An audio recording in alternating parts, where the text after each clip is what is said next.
शादी के बाद पति या पत्नी को किसी तीसरे यानी कि गैर से प्यार क्यों हो जाता है या फिर उसके साथ संबंध जोड़ना क्यों चाहते हैं? इसके मेरे हिसाब से 4 कारण हैं जो मैं आपको स्टेप बाय स्टेप बताऊंगी और थोड़ा सा समझाने की कोशिश करूंगी, क्योंकि आप लोग मुझसे ज्यादा समझदार होंगे और ये बातें हर किसी के लिए नहीं है।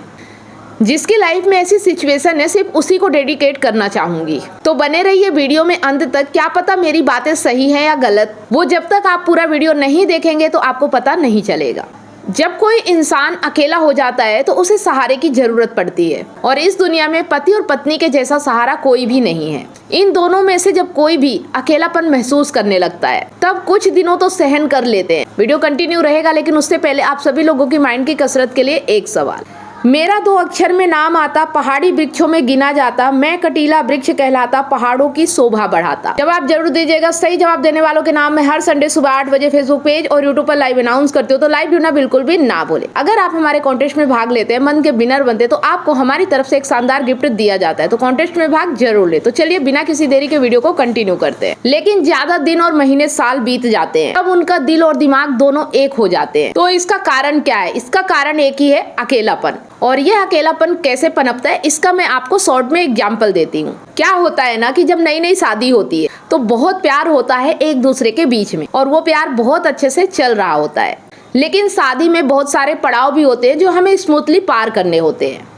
लेकिन बहुत सारे लोगों के साथ तो ऐसा होता है कि शुरू में ही अनबन चालू हो जाती है। सबसे पहली बात तो यह है कि जहाँ सम्मान नहीं मिलता वहाँ प्यार नहीं होता, और जहाँ प्यार नहीं होता वहाँ तकरार होती है, और जहाँ तकरार चालू हो जाती है ना, वहाँ दोनों के दिल में जो विश्वास होता है वो खत्म होने लगता है। और जैसे ही विश्वास कम हो जाता है वैसे ही 2 में से कोई एक होता है जो वह विश्वास कहीं और से पाने की कोशिश करने लगता है। ऐसा क्यों होता है? ऐसा इसलिए होता है कि जब दोनों में से कोई एक दूसरे का ख्याल रखना बंद कर देते हैं, एक दूसरे से पूछना बंद कर देते हैं, एक दूसरे की केयर करना बंद कर देते हैं, एक दूसरे को समय देना बंद कर देते हैं, एक दूसरे की केयर करना बंद कर देते हैं, तो ऐसे में दोनों के मन में अलग अलग विचार पैदा होने लगते हैं। क्योंकि हर इंसान को चाहिए ना कि कोई मुझे भी पूछे, मेरा ध्यान रखे, खाना खाया या नहीं खाया, कब आओगे, कहीं घूमने जाना है, कब क्या करना है। बहुत से लोग तो फ्रेंड्स के साथ टाइम बिताते हैं, पति या पत्नी के साथ कम। तो हर किसी के मन में इच्छा होती है कि कोई मुझे भी पूछे, कोई मेरा भी ख्याल रखने वाला हो, कोई मेरा भी ध्यान रखने वाला हो। ये सब पाने के लिए इंसान हमेशा दूसरे रास्ते पर चलना शुरू कर देता है, और फिर अगर कोई थोड़ा सा भी भाव देता है तो वह आकर्षित होने लगता है, और फिर धीरे धीरे बातें बढ़ेंगी, मिलना जुलना शुरू होगा, और उनके बीच वह सब होगा जो एक पति पत्नी के बीच होता है। और फिर जब चोरी पकड़ी जाती है ना तो उसे धोखे का नाम दे देते हैं, और ये बिल्कुल नहीं सोचते कि ऐसा होने का कारण क्या है। और यह भी सच है कि चोरी एक ना एक दिन पकड़ी जरूर जाती है, और फिर उनमें से या तो दोनों की या दोनों में से किसी एक की जिंदगी बर्बाद। एक औरत क्या चाहती है? प्यार, समय और इज्जत। अगर हम उन्हें यही नहीं देंगे तो दूसरे जगह से उसे पाने की कोशिश तो जरूर करेगा या करेगी।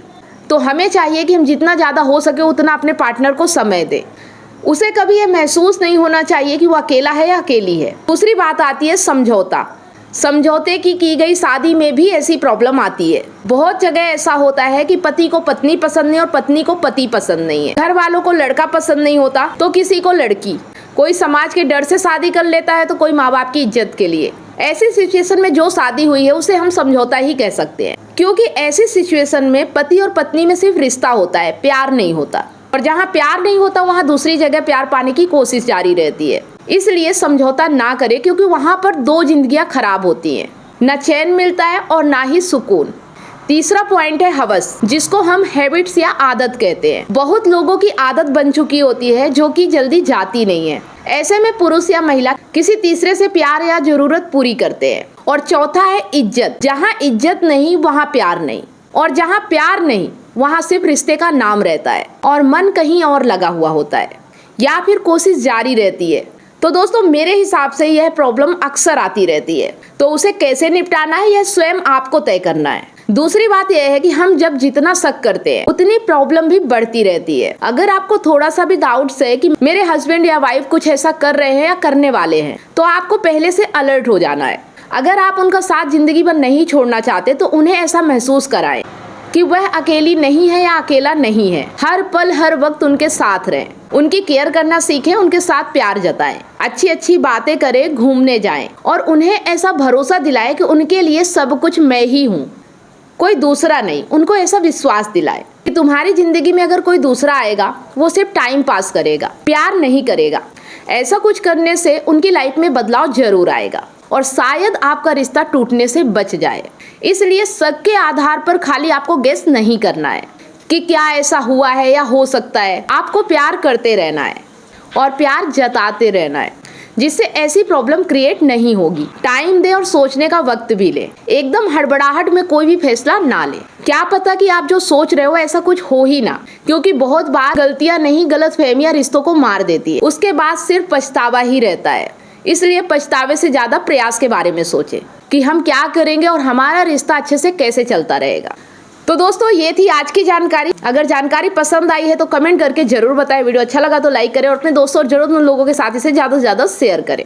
अगर आप इमोशनल इंटेलिजेंट बनना चाहते हैं, रिश्तों को अच्छे तरीके से समझना चाहते हैं, एक्स्ट्रा मैरिटल अफेयर के बारे में जानना चाहते हो और उसका समाधान भी चाहते हैं, तो आप इन ई बुक्स को परचेस जरूर करें। ई बुक्स को परचेस करने के लिए दिए गए नंबर पे कांटेक्ट करें। अगर आप काउंसलिंग चाहते हैं, 1-to-1 कॉल पे बात करना चाहते हैं, समस्या का समाधान चाहते हैं, तो भी आप इसी दिए गए नंबर पे कांटेक्ट करके अपना अपॉइंटमेंट बुक करा सकते हैं। अगर आप मुझसे लाइव जुड़कर अपनी समस्या का समाधान चाहते हैं, तो मंडे, वेडनेसडे और सैटरडे शाम 8 बजे मैं फेसबुक पेज और यूट्यूब पर लाइव आती हूँ, तो आप मुझसे लाइव जुड़कर भी अपनी समस्या का समाधान पा सकते हैं। यहाँ स्क्रीन पर फेसबुक आईडी और यूट्यूब चैनल शो हो रहा है, आप उसे फॉलो और सब्सक्राइब जरूर कर ले। लास्ट में अगर वीडियो पसंद आया तो उसे दिल से लाइक करें, कमेंट और शेयर ज्यादा से ज्यादा करें, क्योंकि आपका एक शेयर किसी की लाइफ में बहुत बड़ा परिवर्तन ला सकता है। साथ में बेल आइकन प्रेस करना बिल्कुल भी ना भूले, ताकि जो भी वीडियो मैं पोस्ट करूं उसका नोटिफिकेशन आपको सबसे पहले मिले और आपसे कोई भी वीडियो मिस ना हो। इसके साथ ही अगर मेरे वीडियो आपको बहुत ही अच्छे लगते हैं तो फेसबुक पर स्टार देके और यूट्यूब पर सुपर थैंक्स देकर हमें सपोर्ट जरूर करें। धन्यवाद।